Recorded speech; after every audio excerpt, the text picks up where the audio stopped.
Hey, this is Zulem Urbina, and tune into the relay for the latest news in boxing all around the world. Thank you for supporting myself and other female boxers. We truly appreciate it. Welcome to the motherfucking relay. We're covering today's top boxing news. Ow! Okay, we'll start with this. The fallout after Anthony Joshua's second professional loss to Alexander Usyk and his third overall, former WBC champion Deontay Wilder immediately took to social media to react to the news, saying, "They tried to lock me in for insurance because they knew he wasn't going to win. This is strictly a business, not a sport. There's a difference." Well, I don't understand. If you were that confident, why didn't you just take the deal? If you were that confident that you were going to beat Anthony Joshua in the first fight, that essentially means you would have gotten 2 fights out of it and 2 paydays. And you already admitted that what they offered you for Anthony Joshua was more substantial than what you were offered for Tyson Fury, which is stood to make. It was Deontay Wilder himself who admitted. Got offered more money for AJ than what he stood to make with Fury. It's 2018 all over again, and for a long time I told you guys that the real value for Deontay Wilder in victory or defeat would have been an Anthony Joshua fight as opposed to a Fury fight, because Fury, he didn't have Anthony Joshua's drawing power, and Joshua versus Wilder overall would have been a bigger fight. I told you, he's not making with Fury what he could have been making with Anthony Joshua, and Deontay Wilder admitted that himself. His fans and his core supporters try very hard to spin it, run interference for him, but he himself is the one who admitted there was more money in the AJ fight than those Fury fights. Those are his own words. I'm not paraphrasing. So in the end, if there was more money in an AJ fight than a Fury fight, Fury fights. What business sense did it make fighting Fury instead? You got beat. You got beat 2 times. Is that a smart business decision? You know, I remember after the first fight with Tyson Fury, Deontay Wilder said that he's a network and promotional free agent, that he can fight anywhere. I think that soundbite and those quotes from Deontay Wilder oftentimes fly low under the radar. If you're a network and promotional free agent that can fight anywhere, as you say, then what difference does it make to you if you had to box on DAZN 2 times? You're a network and promotional free agent. You weren't loyal to Showtime. After the Brazil fight, you migrated over to Fox. You haven't been on Showtime ever since. Deontay Wilder never had an exclusivity deal with Showtime.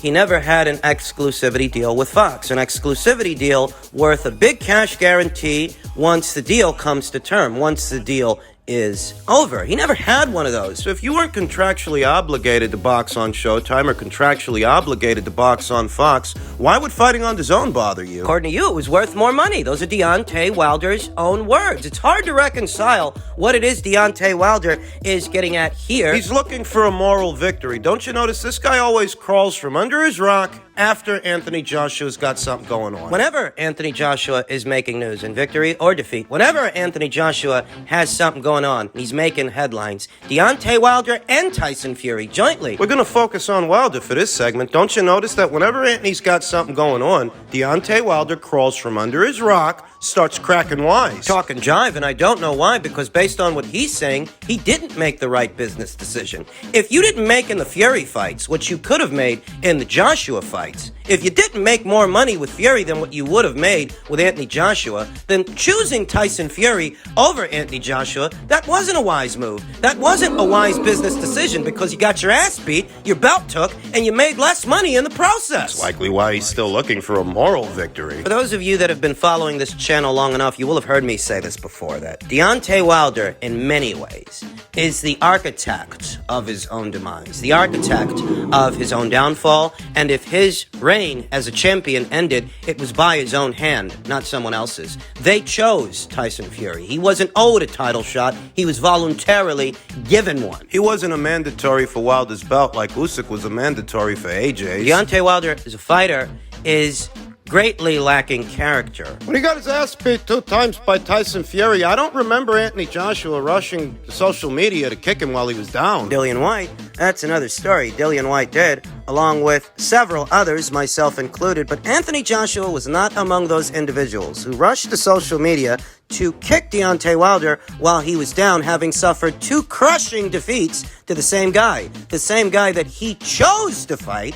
over Anthony Joshua. Nah, Anthony chose not to be petty. The same can't be said for Deontay Wilder, Who I've long maintained lacks character. Truth is that Deontay Wilder and his core supporters are always searching for moral victories in the absence of real ones. What these comments from Deontay Wilder accent is that it was his choice. They further accent that it was Deontay Wilder and his team's choice to walk away from the Joshua fight to take on Tyson Fury for a second and subsequent third time, all of which blew up in their face. He wants to make it seem as if he made the right decision. But having seen how both those fights played out, the second fight and the third, You think he made the right choice? getting slapped around like that for less money than you would have got for AJ. Man is tactless. A hapless puppet who was given bad financial advice by those who handle his career, as he is a fighter who's handled, and he himself does not have the foresight to see that it's not his best interest they had in mind. Because they're broadcast partners, but he's too stupid to figure that out. A hapless puppet who fancies himself a king when he's more of a pauper. To date,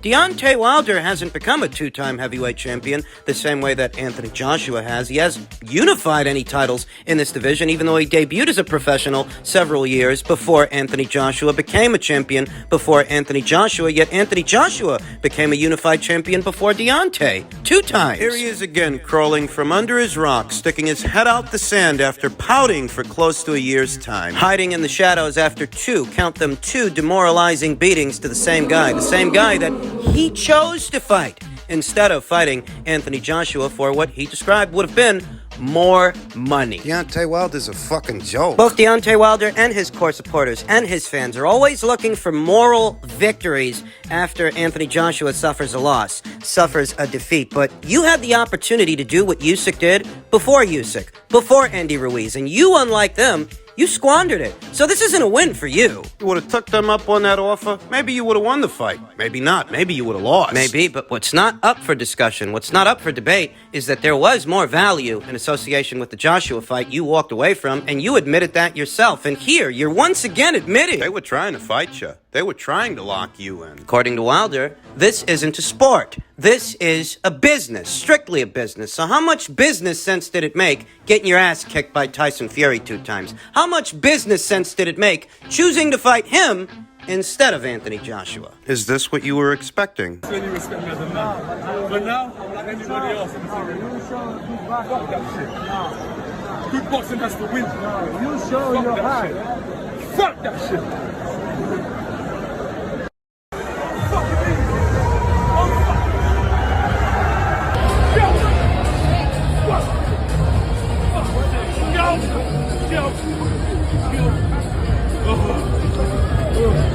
By now, everyone's aware that post-fight, when the judges' scorecards were read, Anthony Joshua had an emotional meltdown. Awkward moments, toggling between emotions, anger over losing the fight, and praising Alexander Usyk for his performance. Since then, Anthony Joshua has taken to social media, and he states, "I wish Usyk continued success. Your quest for greatness, you are a class act, champ. Yesterday, I had to mentally take myself into a dark place to compete for the championship belts. I had 2 fights, one with Usyk and one with my emotions, and both got the better of me." He wanted to win that fight. That's what I see. He was passionate about that, and he was disappointed. He was angry, disappointed in himself, and angry that in spite of all the work that he put in, it didn't go his way, though he has nothing to be ashamed of. A lot of people are going to paint this out to be something worse. His detractors and his critics are going to take every opportunity to try to make this seem worse than what it actually is. He left the ring in a fit of rage, then returned to it, threw the belts out of the ring. He had an emotional meltdown. He was attempting to deal with the loss, But he's not running from his comeuppance. stating, "I'll be the first to admit that I let myself down. I acted out of pure passion and emotion, and when not controlled, it ain't great. I love this sport so much, and I'll be better from this point on.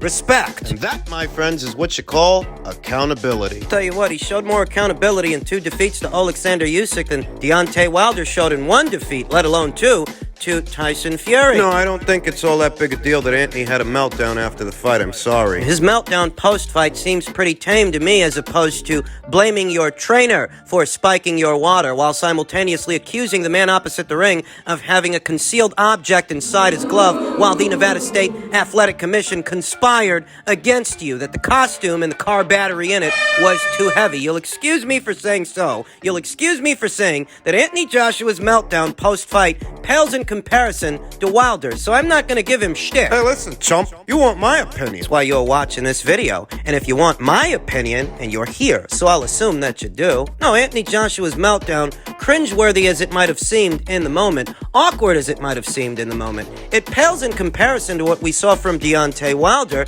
after he suffered that defeat to Tyson Fury in their second fight. I mean, if you're gonna talk about awkward meltdowns, that one was much worse. The level of accountability Anthony's critics demand from him is not akin to what they demand from Deontay Wilder. It's not akin to what they demand from Tyson Fury. I mean, think about it. Tyson Fury, through a lot of creative matchmaking and angling, he hasn't had to suffer a defeat yet in his career. He hasn't had to deal with that. But that's a guy who could barely handle victory, much less defeat. Lest we forget, he mentally broke down. On the heels of beating Vladimir Klitschko, that's when his quote-unquote mental health issues flared up. That's when he ballooned in weight. That's when he started treating his nose. That's when he absconded, threw the belts in the air, and walked away from the sport. This is a guy who can barely handle victory. So what would happen? That's a guy who can barely handle a victory. Does he even have the mental fortitude to rebuild after a defeat? Well, thanks to a gift decision in a fight that most people felt he clearly lost, Tyson Fury doesn't know that pain. He doesn't know that anguish. As most people felt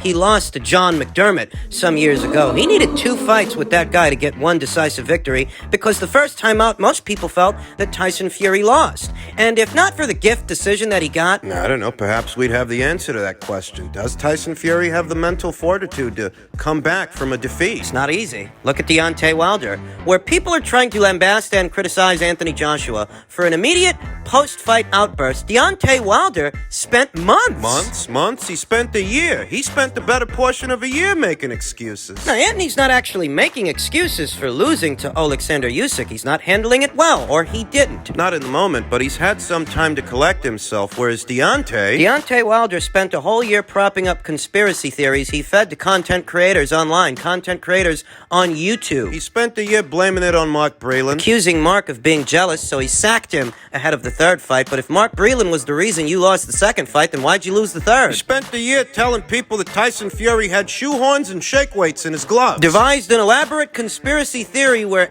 everything was stacked against him, even though he chose to be here and he chose to fight Tyson Fury. I've asked this before and I'll ask it here again. If you felt that Tyson Fury pulled a fast one on the Nevada State Athletic Commission, then why would the site for the third fight be in Nevada? If you felt he pulled a fast one on them, or if you feel that they helped him, it doesn't make sense that you would face him there. They're in the state of Nevada for the third time. None of it really made sense. I mean, if you're going to talk about... Anthony Joshua had a post-fight meltdown, but he quickly collected himself, whereas Deontay spent a year making excuses. In many ways, he's still making them now. And those who want to hold Anthony Joshua accountable for his post-fight outburst, they don't seem to hold Deontay accountable for... They want all this professionalism and all this accountability from one guy, and they demand absolutely nothing from everyone else. This guy got the shit kicked out of him so bad in that second fight, he couldn't find his voice in the press conference for the third. You heard what I said. This guy got the shit beat out of him so bad, he showed up to the press conference for the third fight wearing headphones so he wouldn't have to hear Tyson Fury's voice. How much professionalism was he exhibiting? How much professionalism did Tyson Fury exhibit, chucking those belts in the air and retiring for 2.5 years after he beat Vladimir Klitschko, bragging about how much cocaine he sniffed? There's a whole article in Rolling Stone about it. Was that professionalism? The constant flip-flopping, toggling from being retired to being unretired. Is that professionalism we're getting from Tyson Fury? No, it's safe to say that due to what his contemporaries are allowed to get away with, Anthony's post-fight outburst pales in comparison to what we have to deal with these other guys on a regular basis. I didn't take the loss well, but it's far from the worst instance of sour grapes I've ever seen. Anthony Joshua added, "It wasn't good enough. I adapted, I made changes, needed to give him more competitive fight. It wasn't enough. I left everything in the gym. If I'd have left everything in the ring, I would have won." Anthony Joshua has declared that he wants to return to the ring in November or December. He said, "I will become a 3-time heavyweight world champion." And even though it looks a certain way now, It's possible. So let's not get ahead of ourselves. He is out of world title contention for the moment, and I think he could benefit from that. Anthony Joshua, since becoming a world champion, has been under closer scrutiny than Tyson Fury, who's allowed to get away with a lot. The same can be said for Deontay Wilder, whereas Anthony Joshua, since becoming a heavyweight world champion, has been under scrutiny and a lot of pressure from the alphabets, as he has satisfied more mandatory challengers by way of the alphabets than both. Than both Deontay Wilder and Tyson Fury. Don't forget, when Tyson Fury won all those belts, he chucked them in the air right after he won them. Deontay Wilder, he actually became a world champion an entire year before Anthony Joshua did, a whole year, yet to date, he's only satisfied 2 mandatory challengers. One in the form of Bermane Stiverne, who ahead of that fight hadn't fought in roughly 2 years' time, and the other one was Dominic Breazeale, and this was well after Anthony Joshua gave Dominic his first professional loss. This was well after Anthony knocked him out. Anthony Joshua hasn't had it easy, mandatory after mandatory, against world-class fighters, world-class contenders, an IBF mandatory in Carlos Takam, a WBA mandatory in Olympic gold medalist Alexander Povetkin, yet another mandatory and another Olympian in Kubrat Pulev, and yet another mandatory in Oleksandr Usyk. Another Olympian, another gold medalist. Yeah, Tyson Fury runs around and he's insistent on having his pick of the litter. Otto Wallin, Tom Schwartz. Those were handpicks. For all the hot air that guy blows, for all that bluster, he's only ever satisfied one mandatory challenger, Dillian White. Anthony Joshua now has the freedom that he hasn't had in a long time. The freedom and the luxury of choice, because believe it or not, in spite of losing this past weekend, his marquee value didn't take that much of a hit. Anthony Joshua can still sell out the O2 Arena. That was a competitive fight. It's not like he got hurt. It's not like he got knocked down. It's not like he got knocked out. He didn't.